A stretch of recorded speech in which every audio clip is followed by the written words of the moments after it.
Namadhu Ratana Tayasa. May I pay homage to Triple Zim, the Buddha, Dhamma, and the Sangha. My respect goes to my parents and my teachers. Hello, good evening, everyone. So today is Saturday, the 6th of March 2021. And this is Ajahn Sujan from Warapune Meditation Center, Aberdeen, Scotland. So as usual, I'm here with you all tonight. Hello Margaret, hello Anish, and hello Yvonne. Good evening. So once again, I hope that you're all keeping well and enjoying this little bit of warmer than yesterday, this environment, the weather. And again, being Saturday, it's lovely. And today, as a Saturday, this weekend, I took very little job as possible. I was warned by close ones that have been working too hard, like Margaret also told me off. So in that case, I refused so many activities for today and tomorrow. I'm taking a little bit of a relaxed in the giving talks and joining the meetings and so on. But here I am again, evening session with you all. And particularly Yvonne has asked me to answer the second. Her question was, what do you think of a déjà vu? Déjà vu. When the word déjà vu, when I heard for the first time, a long time ago, then I thought, what is this déjà vu? Because in our language, where I was born, and we use our own mother tongue, which is known as Newari, which is known as the ethnic group in Nepal and also the inhabitants of Kathmandu Valley. Some even believe that the name Nepal came from my clan. It's called Newari. We have this word called dejavu, and this basically means the rice that has been cooked for people to have a feast. So that is a dejavu. And we used to have a deve, deve. And I remember in my lifetime when I was a very young boy, in our village, we had that feast, which basically means that every household will contribute towards preparation of that feast. And every members of a family, one member of the one household will go and help preparing food and preparing for the seats. It's a very big feast. And then by the end of the day, in the evening, all the households members can go and take our own location and sit there. And then all the food that been prepared, it's like a massive, imagine we have around about 700-800 households, and you have prepared that many food for that many households and that much. It's a really good way of getting together and whole the village coming and eating together. And nowadays it's not available, and I'm pretty sure it will be unlikely to organize such events in my village, because village been expanded so much and it's so much diversity now. And so this is called dejavu. Ve means the feast, and de means the village or the country or the city. So that's why I thought that when somebody say, "Oh, it is a dejavu," and then I was, "Where is dejavu? Where is food?"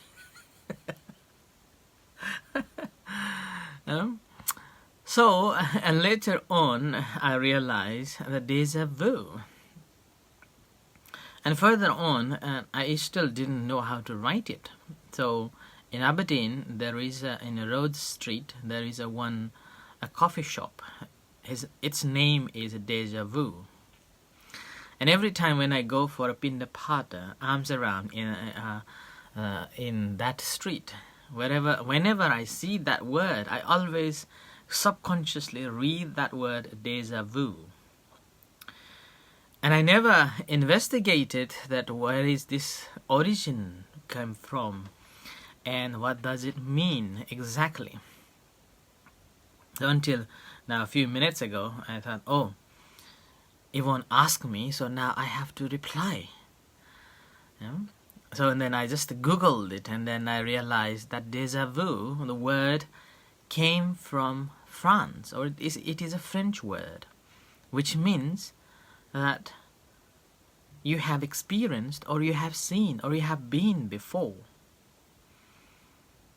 And that is the reason why sometimes when people feel like a place that have never been before, and for the coming to or being to that place for the first time, having this thought or this feeling of I have been here before, or being so familiar this place, something like that. And again, when we see some people, we feel like, so familiar. It's like a deja vu. And then sometimes similar way you are thinking, and somebody also thinking similar way, and the way they are acting and the way you were thinking to do becomes coincidence. And the question was, what do I think, or what do the Buddhist concept on it? And as I said yesterday, that we have reborn and reborn in so many lifetimes. And this is from the Buddhist perspectives, okay? There is a kind of a psychological studies, there is the neuroscience concept, scientific research concept on that deja vu. Like if you're talking about the psychological effect, and then you're thinking that this is a deja vu, simply the explanation is that throughout this time, ever since we born, we have been so many places, and unknowingly, quite often times, we have accumulated those information and saved in our subconsciousness.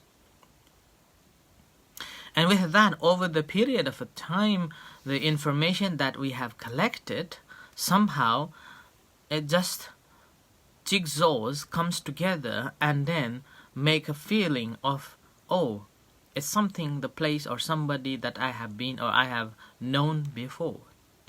And this is known as a kind of a psychological effect, opening your mind or opening your heart, and feeling that this is a place I have been, or this is a person that I have seen. And meanwhile, there is a neurological studies that I have come across, and I do, because I study some theories and concepts, and along with that, there had been an explanation about this deja vu as well, that saying that there is a sparkle begins in our brain, And it is happening so fast that one mind recognize another mind, and recognize, and it fades away or ends. Another mind immediately, starts working, and with that, we are thinking. The first mind just collected the information, and a second mind thinking that, oh, this is similar. It's like I have been here. That's sudden realization of this. Deja vu can appear. And this is also another scientifically, researched study that is found. And when I read that, I realized that it's explaining about the mind work, the working process of the mind, that how fast it works and how many different ways it works. It supports the concept of a so-called chitta vritti, the working mind. Working mind. And with that working mind, it supports that the Buddha said that when you are, when you look at the how the mind works, there are 16 stages of the process from one mind to the another mind to arise, and it supports. This neurological scientific research paper. It supports what the Buddha said. The mind arises and collects and arises. But this is not the answer according to the Buddha or according to the Buddhist concept. According to the Buddhist concept, we have to accept that we have been reborn many eons of times in the past life. In the past lives. And with that, we have traveled so many places, even in this world system, that there is a possibility that we have been reborn, or we were here or nearby somewhere, been through, and then feel so connected. And then that subconsciously having this connection you took away with yourself and reborn. And somehow as the cause and conditions comes together, and then suddenly you feel that, oh, it seems like I've been here. So that's why, according to the Buddhist concept, things that happened for some reasons, and those things that happened is not because coincidences. These things happens for purpose, because of the conditions are coming together, and this is how it happens. And again, sometimes people think that this is because of our karma. Actually, it is not just the karma that plays a part in it. And it is, according to the Buddha's teachings, there are 5 niyamas, so-called niyama dhammas. Starts from the karma, the action, and the bija, the biological effect, environmental effect, and then the way we think, our mind effect, and then holistically all are working in a way, that one. Like these all five fingers alone cannot work much. It does, but hasn't got much energy to work. Similarly, all these 4 fingers hasn't got much power. But all these 4 once comes together, and this finger, the thumb, holds it, then the power generates so big, so much. And this is how it happens. The last one is called the Dhamma. It all holistically affecting in that way, right? And that is the one thing, how things happens, not by the single cause. Every action that took place because based on all these 5 factors. And now somehow, sometimes, the word here, how about the synchronicity, yeah? synchronicity, or how we feel like I was thinking and you called me, I was thinking, you have said, like as Margaret said, often when I think about someone and right away the phone rings. And this is all is one part of this 5 factors called a chitta niyama, that when we are thinking, it has got this waves, according to the teachings of the Buddha. It has got the waves. As soon as we think, the waves just connects, and these waves again related to this whole mass of this 4 elements. And the more your mind is purer, the better you descend the connection. So like the signals, if you are in a proper place and then a proper time, you will have a good signals, so that whenever somebody is calling, you can get the signal. Similar way, it happens that sometimes because of the cause and the conditions towards both sides, it generates the thought or generates this vibration to think of one or another, and that's how the synchronicity generates, synchronicity arises, and that's how we feel, oh, I was just thinking about you and you called me, like that. So that's why the more our mind becomes purer, the more our mind becomes free from the defilements, the better we will be able to comprehend these, and ability to understand that why these things happens, and how these things happens, and what are those causes that making it to happen. And this is all based on how we purified ourselves. So this is how it is. And this is quite interesting, that the more our mind pure becomes, our thoughts become so pure too, and become full of compassionate. I have experienced so much. I have experienced so many times in my life, even nowadays, whenever I have, such as when I'm coming out from the meditation, and as soon as any thought arises or any thinking process that arises, or the thoughts is there, and I recognize that, and much of the time that happens. Much of the time that happens. May not happen on the same day, but over a few days or a week or a month later, that does happen. That, okay, this is.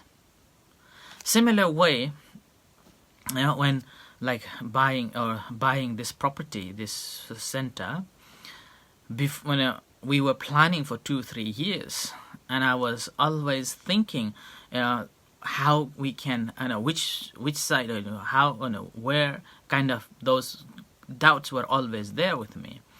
And somehow there was one morning, certainly, as I just stood up from the meditation, I resonated what my father told me for the better place. That a place that is facing towards the sun and little bit on the hill would be the ideal place for the better lifestyle. And then with that, we were searching so many places. And at first we were very, economically we were very poor. We didn't have much supporters at that time. We didn't have much financial security at that time. And we didn't have many members. And all the activity that we were promoting and performing was just like a small group, and meditating and chanting, and no activities, no religious activities for like raising the fund. And with that in mind, I was always thinking of a place which is cheap to start off, but suitable for people to come and practice. And somehow we managed to get this big loan, personal loan, for over 300,000 pounds of a loan. Somehow it just dropped in, and then we just took that loan, and that's how we got this property. So in a way, I am credit. Yeah, I have got the big credit of over 300,000 pounds of a loan. And that's how it has happened. And after we were searching for that, when I came up here, that morning, that afternoon, the sun was facing, and this cottage, although it was small, cottage was facing to the sun, and it was a little bit on the hill, and just by it was a quiet road. And I said, yes, this is. Yes, this is like that. And that's so inclined with my thought that I had a few months ago. So that's why these things will happen as your mind becomes pure, your intention is clear, and then there is no expectation or hopes or any greed, unwholesome thoughts. Then there is a high probability that things happens in our life. Things that takes place in our life. And these things happens not because of the coincidence, but because we have been working through it, and then also we have been there, according to the law of karma, then we have been there in many lifetimes, and somehow in one of the lives we've been, and we feel very resonated and feeling related to this place, and that's how we feel connected, and we feel like the new kind of sudden awakening that I have been here, what a surprise, like that. So that is the dejavu. And that's, as I said, in order to understand it properly, and in order to comprehend it and apprehend it properly, I would suggest you to meditate. Get your mind calmed down. Get your mind becomes pure. Get your mind free from all the defilements, greediness. Take away the greed. We do have to have some certain level of the greeds in order to sustain our lifestyle, but shouldn't be too much greedy. Think about what you need rather than what you want. And meanwhile, the most important part here is getting rid of the negativities. This we call it unwholesome state of the mind. The more you have unwholesome state of the mind, it's like a mirror covered with the dusts. And layers of the dust is covering this mirror so that you cannot see clearly things that should be clearer. So that's why we are just lifting that layers after layers of this the dusts from our mind, all those negativities that we have accumulated throughout the time. The more we are able to eradicate or abandon those state of the mind, then eventually what happens is that we will have a clear mirror. The mirror which hasn't got any dust on it. And you will be able to see things clearer, and then ability to comprehend the cause and effects and how things happens and how things come to be. And meanwhile, one of the very important things is that never think that everything happens because of your karma. According to the Buddha's teachings, the karma, yes, plays the very vital role in order to perform the activities, but it requires so many other factors. Only then that will sprout. It's like a seed. Seed is like a karma that we have prepared. In order to grow this seed, we have to have a fertile ground. Meanwhile, need sufficient water and also need sufficient care. And with that, and gradually it will grow, sprout and grow and grow.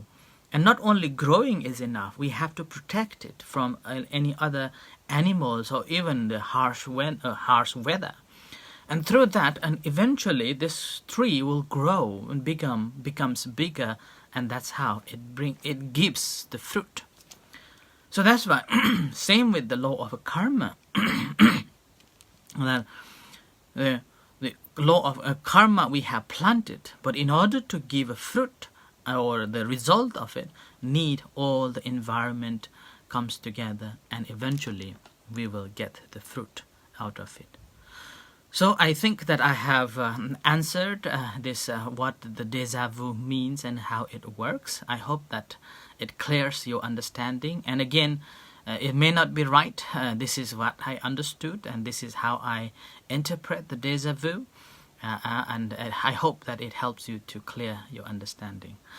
I end here for tonight's reflection again. So we haven't gone to the discourse again. So we are answering the questions of our listeners, particularly Yvonne and the rest of other members as well. Meanwhile, whoever has got any questions, we can discuss, and I will try my best to answer from my own perspective and understanding. So with this, I will end here for tonight, and may you all be well and happy. May the Buddha Dhamma Sangha bless you. In a few moments' time, we are going to have evening chanting and guided meditation. You are most welcome to join with us. Until then, good night and see you shortly. Sadhu.